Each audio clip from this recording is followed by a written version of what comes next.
আজি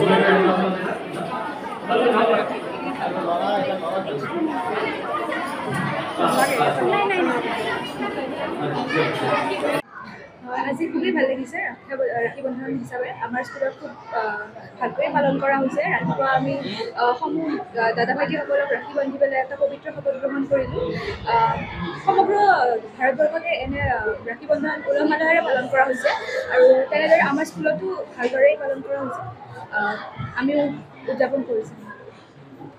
আজি সনাতনীসকলৰ বাবে এটা বিশেষ হয়, আজি পবিত্ৰ ৰক্ষাবন্ধন আৰু আমাৰ যি সনাতনী সংস্কৃতি এক ভাতৃত্ববোধ আৰু ঐক্যতাৰ পৰিচয় এই ৰক্ষাবন্ধনে দিয়ে।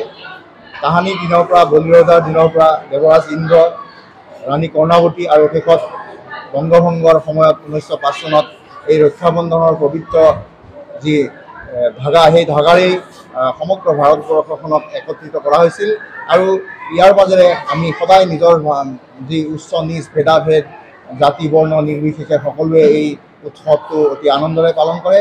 ইয়াৰ মাজেৰে আমি নিজৰ মাজত ভাতৃত্ববোধ আৰু একতা জাগৰণ কৰি দেশখনক প্ৰগতিৰ দিশে আগুৱাই যাবলৈ আমি সক্ষম হৈছোঁ, সকলো বাধা নেওচিবলৈ সক্ষম হৈছোঁ।